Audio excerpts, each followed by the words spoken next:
Hi everyone. Welcome to my talk on how to cultivate psychological safety in the context of reliability management.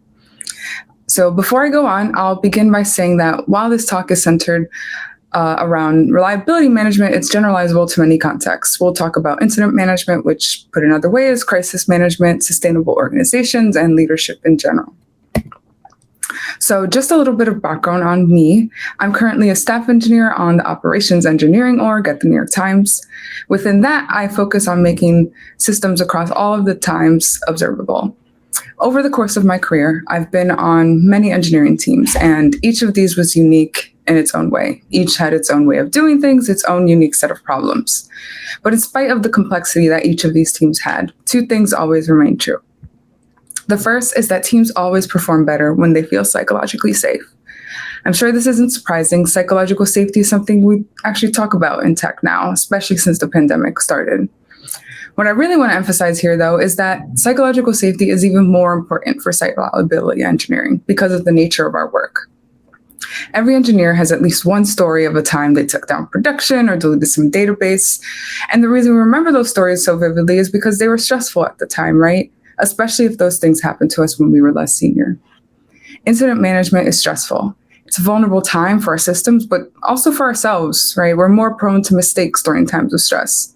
And we fear the consequences of mistakes that often aren't our individual fault, whether it's the personal consequences of a culture that lacks blamelessness or of knowing the impact that comes every time your applications are unreliable. And this is why reliability-focused teams need to be particularly thoughtful about building a psychologically safe environment. So I'll spend the rest of our time reviewing the principles and practices I've found to be effective for reliability-focused teams. But before I do that, let me take a step back and talk about how I came to develop my style of leadership. So I briefly mentioned that I'm a staff engineer and previously was in EdTech, but before that, I also did computational research focused on the education sector, worked as an analyst at an education nonprofit, and spent hundreds of hours of my spare time tutoring, teaching, and mentoring students. So I've been thinking about education for my entire career. And one of the reasons for that is because I've always been obsessed with this idea that education should be a place where students are empowered to learn and become their best selves. And so many years ago, I encountered this idea of trauma-informed education or trauma-informed teaching, which is basically a methodology that considers how trauma impacts learning and behavior in the classroom. And this approach resonated deeply as a woman of color in the United States, where we face the daily trauma of racist patriarchy, and as someone who's purposeful about working on teams that don't look like the cast of Silicon Valley. And so when I think about building psychologically safe teams, I come from an approach influenced by the principles of trauma-informed education. Now, trauma-informed education has 7 core principles, but I'm going to focus on the 3 that influence my approach to building teams the most. So first, we have that psychological safety is created by building trust through respect, acceptance, and transparency. What this means practically is that we can build trust by making the expectations of our team and culture clear. There's an uneasiness that comes with ambiguity, especially during times of crisis. And this uneasiness can be distracting. It makes us vulnerable to mistakes that have social and technical consequences. And we can strive for standard practices while making it clear that mistakes and failure are still an inevitable consequence of engineering and of being people generally. Simultaneously, right, we must show respect for another by preparing for the fact that standard practices aren't always sufficient for everyone's needs, and that we need to strike a healthy balance of standardization and flexibility to accommodate the diverse attributes of our teams and our systems. And by driving this clarity, we can show both the respect and acceptance required for building understanding and therefore trust. Secondly, the importance of empowerment, voice, and choice. We don't build trust within a team and assume we have it forever, right? It needs to be maintained continuously and renewed every single day. And a strategy for that is to continuously empower folks to raise challenges and issues because they can trust that they'll be addressed or even feel empowered to address these issues themselves. And so we'll talk about this later, but engineering is all about feedback loops. So building feedback loops that incorporate the voices of the members of your team is crucial to maintaining this trust and empowering your engineers continuously. And lastly, we have inclusion. The psychological safety of everyone on the team needs to be a top priority, and harm and bias should never be tolerated, right? We build our culture with the most vulnerable people in mind first, because when we build for the most vulnerable people in mind, we're way more likely to end up building for everyone in mind. Tech has historically been ineffective in prioritizing the experiences of marginalized people and our most vulnerable selves in general, regardless of background. So we must adapt our way of building teams and culture so that those of us who have historically been excluded are safe, supported, and embraced. So far we've focused on the importance of psychological safety and some of the principles behind that. But I mentioned that there are two things that always remain true for every team I've worked on. And the second is that chronic problems are the most common threat to psychological safety. What I mean by this is that chronic problems threaten psychological safety by eating away at our team's ability to be resilient to change and, more importantly, failure. And the longer chronic problems go unaddressed, the more you risk burning out even some of the strongest teams. And so what do I actually mean when I say a chronic issue, right? It's kind of an ambiguous phrase, so let's characterize it further. So I define two main characteristics that distinguish chronic issues. The first is that these issues are repetitive or long-lasting. So think of a team or a community even in general that you're part of now. And if you've been on that team long enough, you can probably pretty quickly identify some issues that you see come up over and over again. And the severity of these chronic issues does vary widely, but each of these poses some risk to your culture. At worst, right, they are those services or tools that break painfully often. So your on-call folks are constantly having to debug production issues. At best, they're those flaky end-to-end tests that you keep ignoring because they pass on retry, but in the back of your mind, you know you should probably dig into it before it comes back to bite you in the future. The second is that these problems tend to be very difficult to solve. This is usually part of why they become chronic in the first place. But this is also part of why they're so important to solve, because chronic issues are some of our biggest indicators of complexity and organizational dysfunction. Reliability teams deal with chronic issues all the time, whether that's in the form of recurring monitors that frequently need to be actioned or toil in general. And so now let's tie these back to our principles from earlier. How do chronic issues impact our ability to hold true to those principles? So starting with trust, acceptance, and transparency, when something is around for so long that you can depend on it to happen again, and it's something that we all have buy-in as an issue, that probably means some shared value or principle is being violated. Maybe it's on the more simpler side, like your code base being chronically under-tested, and that being an indicator that we aren't meeting our definition of production-ready code. Or maybe it's something more severe, like that person who keeps saying things they shouldn't, and yet none of us says anything, despite claiming we all care about diversity and inclusivity. These situations make people lose trust in your team's ability to hold truth to your values and its ability to handle any kind of conflict. Secondly, chronic issues directly impact the team's sense of empowerment. Again, when an issue is allowed to go on for so long, especially without action, people are left feeling unheard and they're unable to do anything about the situation they're in. This kind of acquired hopelessness is never healthy. There needs to be some source of flexibility that enables a team to prioritize issues they deem important to improving how they work, whether that's through feedback loops with important stakeholders or making time for teams to express some creative freedom, for example, through dedicated on-call. And lastly, chronic issues are also inclusion issues because chronic issues are felt by the most vulnerable people first. Since this is a point that's easily lost, I'm going to repeat it in different words, right? The flaws of an organization are always felt by the most vulnerable employees first. And so I'll elaborate on this by talking about a personal example where I felt this. So I have a seizure disorder that's sometimes pretty disruptive to my life. And prior to the pandemic, working from home wasn't nearly as common and sometimes not allowed altogether. And often, even when my workplace was accommodating to those needs, it didn't save me from the feelings of exclusion I began to feel. In an environment where I was already set apart from others because of who I am, it was just another way to make me feel like I didn't belong. And this was a pretty common experience for disabled folks. Years spent advocating for accommodating workplace and being told it could never work, only to see the world suddenly make the shift into March 2020. And so imagine reconciling the relief that we could finally be accommodated with the anger that things could have been this way all along. And so we advocated for the benefits of remote work, which is ultimately that amount of flexibility it provides to serve our individual lives and needs. And the consequence of chronically ignoring these needs was that a lot of companies and employees really struggled to transition to working remotely during our time where our literal lives were at stake. And had we listened to our disabled coworkers long ago, we all could have been reaping the benefits of remote work for much longer than the past 3 years. And instead, we not only lost the opportunity of what could have been all these years, we also lost people in the process.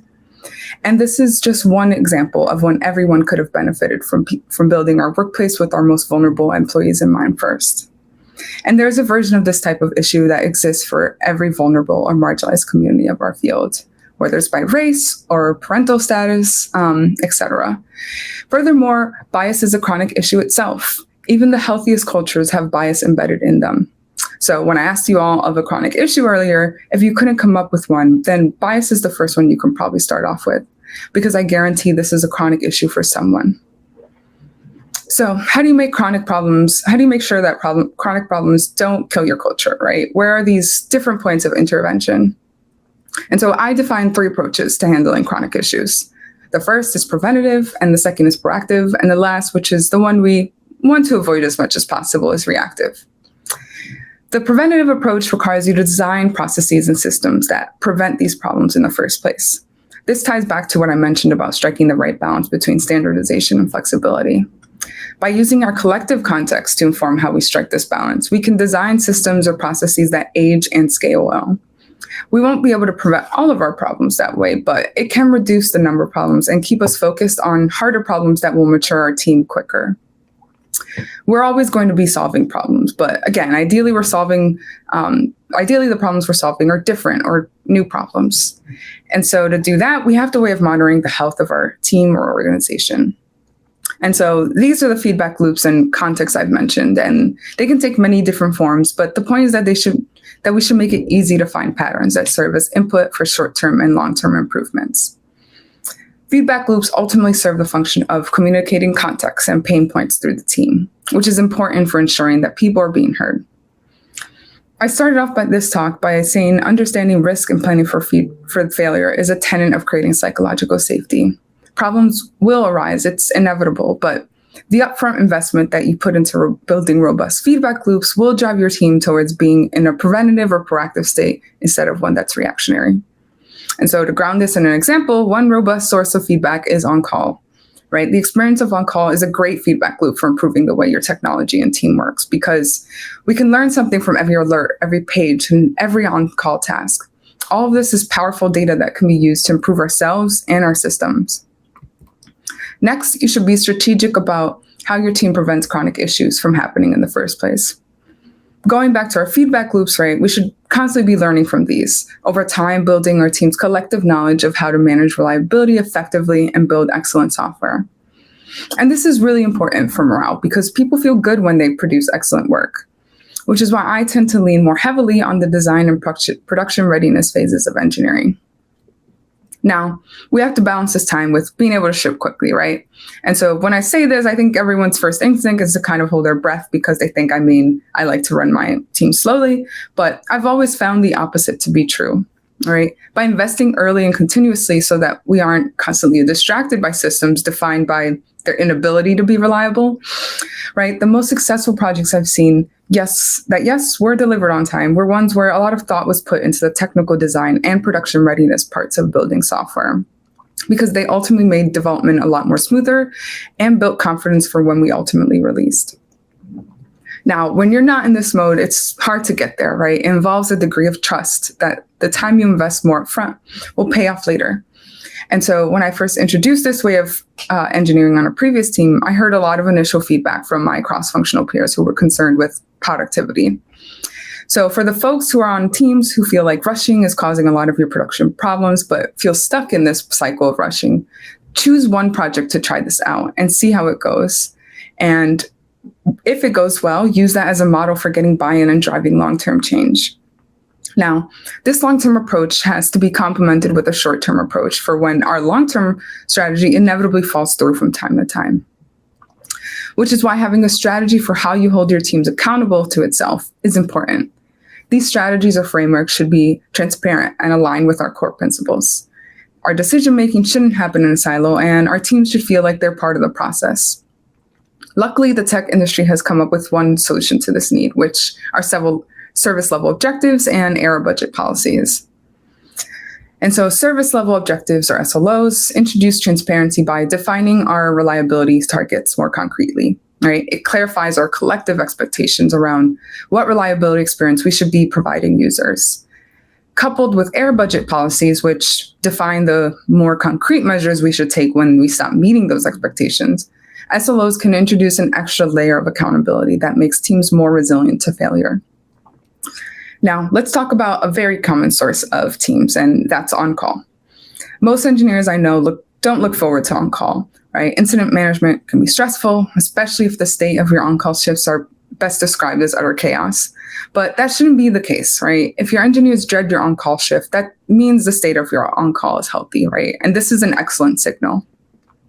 Incidents and on-call noise aren't the only sources of pain for on-call shifts, though. It's unfortunately a very common experience for on-call engineers to balance the work of being on-call with their long-term project work. And I totally consider this an anti-pattern, right? Not only is it unfair, but it also introduces instability to your roadmap, right? If you're depending on engineers to make progress in the context of the deadline. So because of this, I prefer to avoid this tension altogether by having what I refer to as dedicated on-call shifts. And so what I mean by this is that instead of forcing on-call engineers to balance both on-call and long-term project work, reinforce our empowerment principle by empowering the engineers on call to take ownership over how they spend their on-call time outside of incidents. This not only relieves the stress of needing to manage incidents and project at the same time, it also communicates a trust in teammates to help make on-call better over time by providing a steady avenue of creative freedom for them to solve problems that bother them the most. And so the reason I don't consider this a long-term approach is because you won't be able to only rely on dedicated on-call to mitigate your issues, right? Not every issue or improvement will be able to fit in an on-call shift, but it is an additional layer of reassurance. And again, it's a powerful way of keeping your team accountable to itself. Lastly, it shouldn't be one leader holding a team accountable. By falling into that pattern, we're introducing a huge dependency on that leader to hold our team to its values. And much like dependencies introduce system vulnerabilities, so does the singular leader. And so even if our team or organization isn't large, right, we should find ways to reduce our team's dependency on leaders. Maybe that means making sure our team has strong relationships with their skip levels or some other leader in their org, right? The goal here is to promote a sustainable leadership model for our team or organization, one where power is distributed so that leaders can use each other's strengths to serve the shared goal of building excellent, healthy teams. Now, let's switch to the proactive state. In the proactive state, a potentially chronic problem has emerged, but hasn't caused significant problems yet. But we don't want them to get any worse, though. So because we proactively monitor for these early indicators, we can address issues earlier. We can address issues before they have long-term impact. And so I mentioned earlier that the most vulnerable people in an organization are the first ones to feel dysfunction, right? We need to make sure that our feedback loops capture a range of perspectives. We need to dig into the granularity of our experiences or our behavior because different issues will affect different people and different systems, but that doesn't mean they aren't just as important. This is best served by having multiple sources of feedback loop, with a stern reminder that too much process can introduce its own set of problems. And more importantly, we should focus on making the feedback actionable. That way, when we revisit our processes during times that are designated to strike that balance of focus and retrospection used to iterate to address these pain points. And so having worked for companies with tons of bureaucracy, I've seen too many processes be a source of harm instead. And so we should expect our initial solutions to they might end up not working. And instead of forcing our teams to accommodate the process, we can adjust the process to accommodate the needs of our teams. And so even though we should always be looking for new areas of improvement, it's okay and essential that we celebrate the progress we do make. Show gratitude for the ways our team step up, for the times that people show they care about preserving psychological safety. And so a lot of us have retros, either general team retros or perhaps project-specific retros.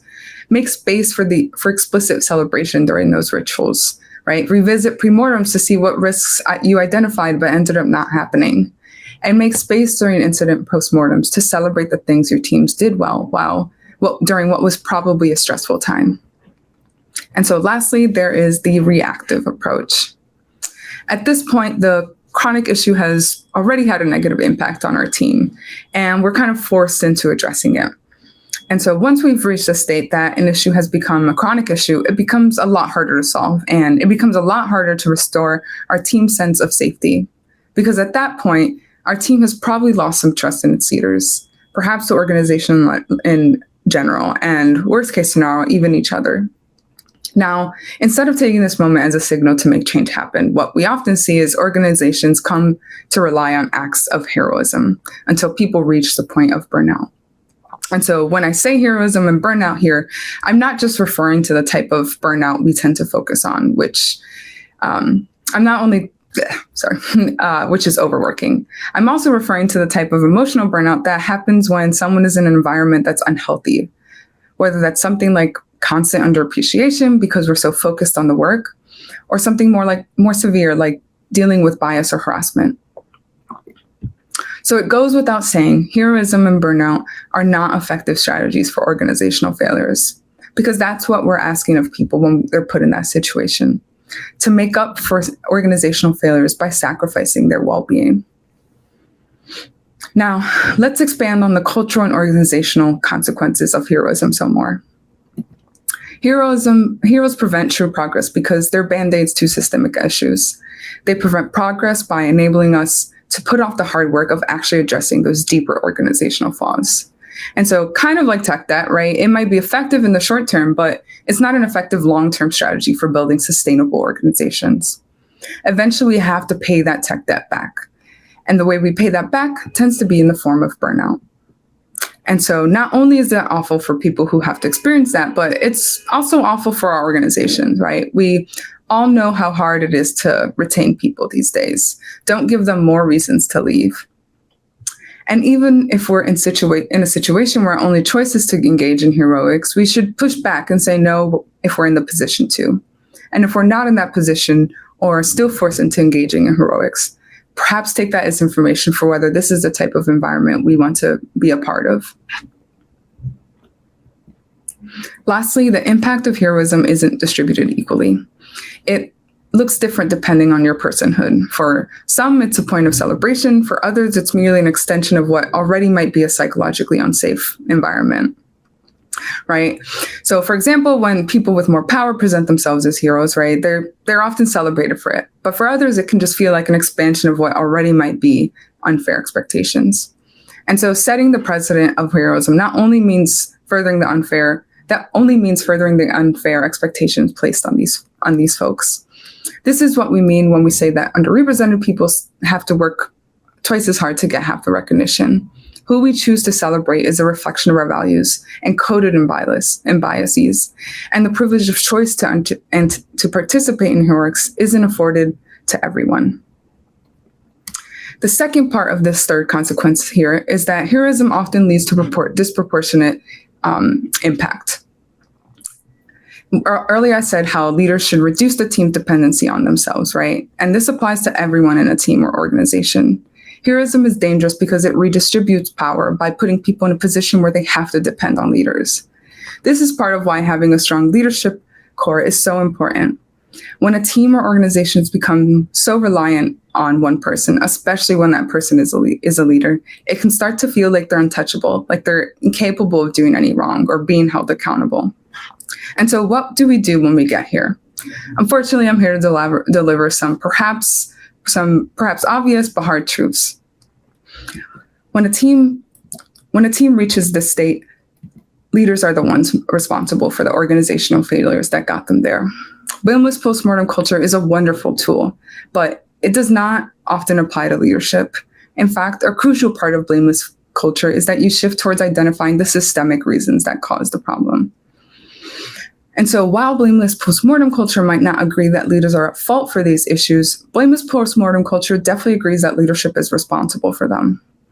And this is the thing that we see leaders struggle with more than anything else. It can be really hard to reconcile the fact that most of the problems we have to solve or work on aren't directly our fault, but that they are our responsibility.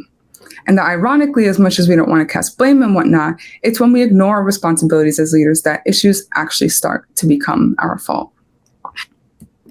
Now, here's another hard truth, right? Sometimes you or your leadership core are those leaders, and the onus is on us to take responsibility. And sometimes what that responsibility looks like is holding whoever's leadership to us accountable in the ways we have access to.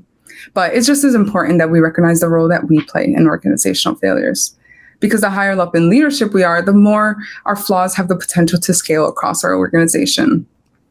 And so use whatever access you have to action on that responsibility.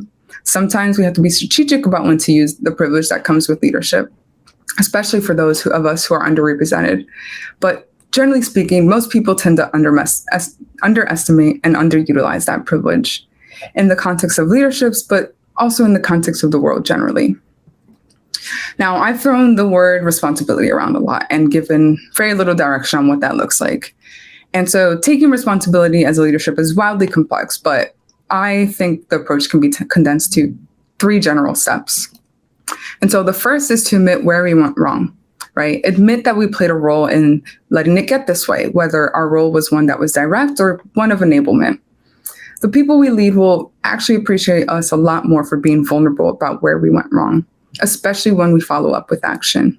Because psychological safety is about feeling safe to make mistakes while trusting that you're in an environment that seeks to minimize psychological harm through accountability. And this is the core of what it really means to be trauma-informed. It's not just about feeling safe that we as individuals can make mistakes. It's also about preserving safety in spite of the mistakes that inevitably end up happening. Which is why the second step of taking responsibility is to center the folks who are impacted.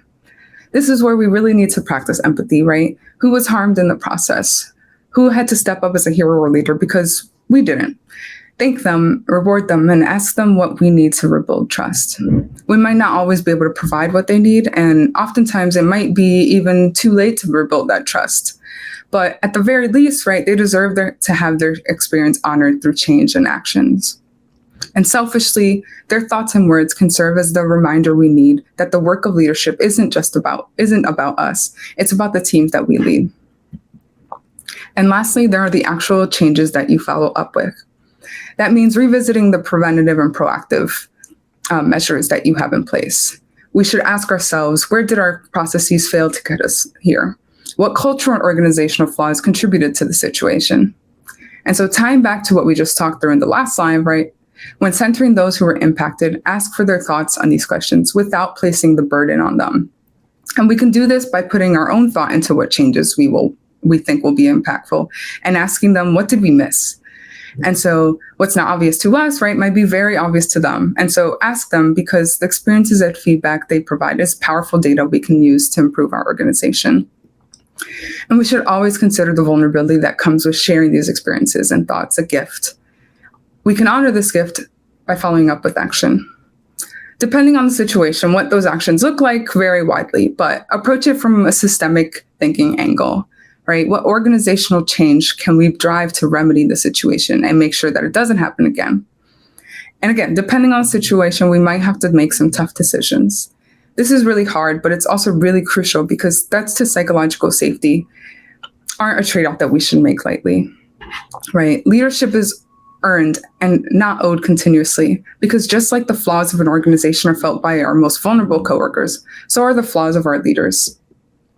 And so one final note, I know none of this is easy, right? All of this is easier said than it is done. My hardest moments as a team or tech lead were ones where I had to deal with these types of complex issues, whether that was stepping up in light of difficult situations like harassment or bias, or driving serious change to a culture that enables burnout. And every single one does take a little bit out of us, but that's the price we pay for the privilege of leadership.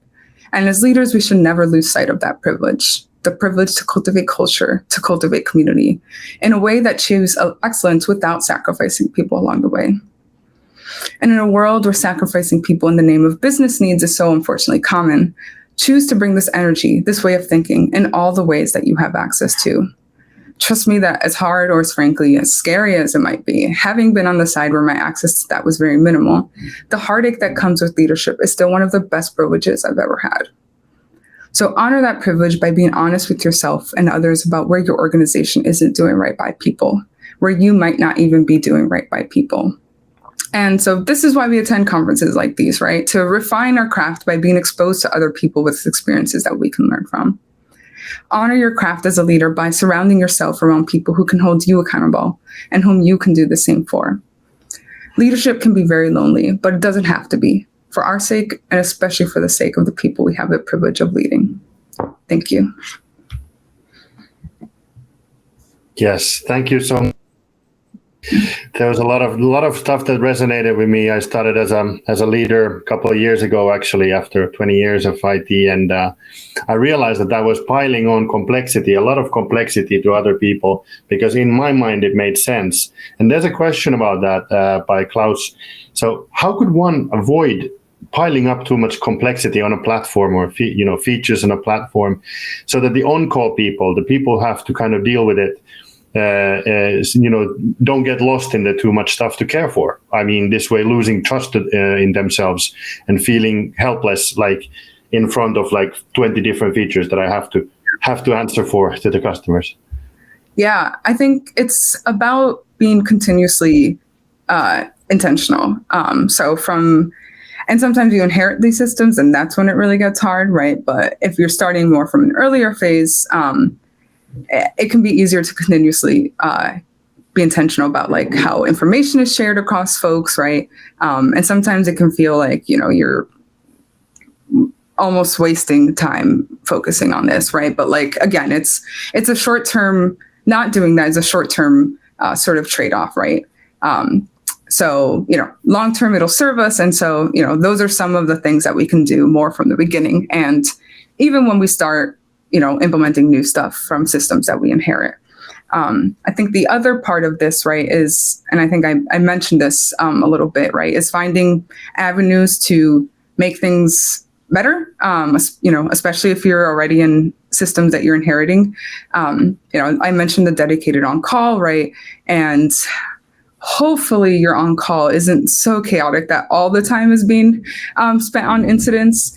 And I can address that after this, but I think usually it's not that all your time is being spent that way. It's just usually it feels like it's too much of your time that feels that way. So again, I think the like creative freedom that comes with like being able to address issues, in your free time of on-call shifts instead of the project work.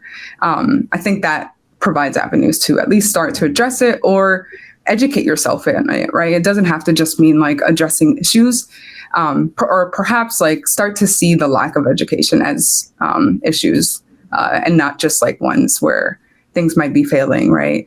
Ultimately, it's about preparing for the future and giving people the space to prepare for that. I think there's a lot of good stuff there. And I'd like to add, true DevOps should really go to the observability of the operations, really understanding what people use. Do they actually use all those features that we're pushing out? Are they actually relevant for the value that we bring to the customer? So we should be also dropping things, not just adding things, but dropping things that are not relevant for a mission. Yeah.